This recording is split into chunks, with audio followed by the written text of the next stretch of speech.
Hey, I'm Bob. I've been blind since birth and I'm into Power Rangers. If you like the video, share, like, subscribe, and hit the notification button. These things help the channel. So I just got done going over Green with Evil parts 1 through 5, and part 5 always makes me think of the Dragonzord and owning the Dragonzord when I was a kid. I still remember how to form all of his combinations, and even though I don't own a Dragonzord anymore, my tactile memory still serves me well.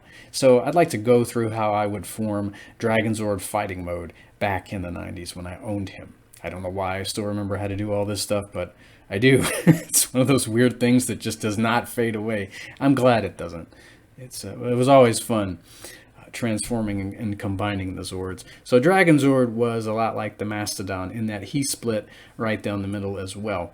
And I started the transformation by detaching Dragonzord's tail, setting that aside. Then I would grab Dragonzord by his legs, split him at the hips. I'd take his chest right out of his middle there, along with a little stomach guard attached to the bottom of it, and set that aside. Then I would reattach or I would reconnect Dragonzord at the hips rather. Now it looked like he had a big hole in his middle, but you took his dragon hands, you'd fold them up and into what I always thought to be wings at his sides. You would grab those wings and you'd push them forward until they snapped together in his middle. Now it looked like he had a chest, no hands though.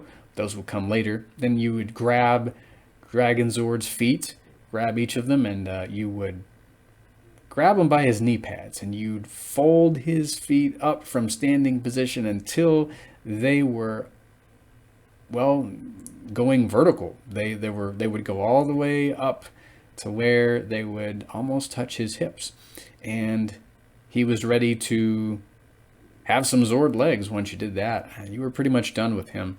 And you would set Dragonzord aside. Then you'd take your Mastodon, you'd take the Mastodon head off, and you'd basically do like you would if you were forming the Megazord. You split Mastodon down the middle, and you made sure that the former front feet were facing upright, and you would turn those other Mastodon feet inside out to form your Megazord hands, and then you'd grab your Triceratops and you'd push the tail in, and you'd tilt the Triceratops forward until he was a leg. Then you grab Saber-Tooth Tiger, you fold her tail in, you would fold her head forward, and then you would fold her front legs forward until they met the head. You'd fold the back legs into the body, and you had your Megazord legs. I would attach my Triceratops leg to the left of the Dragonzord. I would attach my Saber-Tooth Tiger to the right of the Dragonzord, you know, where his legs or where his feet used to be.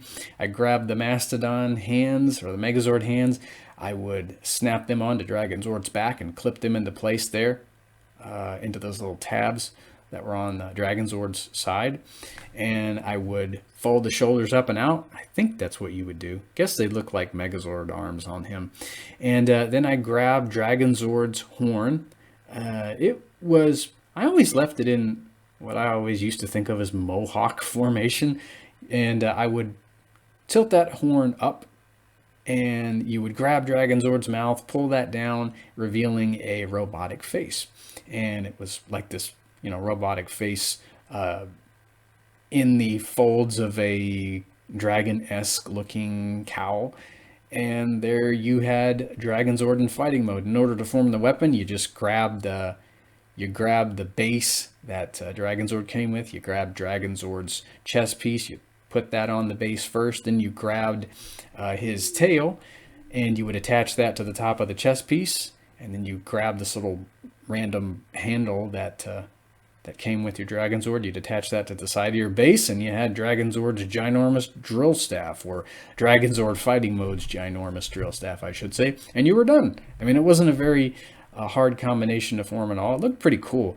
I always liked that there were some little bits of Megazord that you could see in there, but it was quite a bit different, and he had a very cool finishing move there where he would, you know, take his drill staff and start spinning his drill and destroy a monster like that. It was always pretty cool. So yeah, as Zordon would say, I give you Dragonzord fighting mode. Ah, well, he didn't laugh like that. I chose to do it.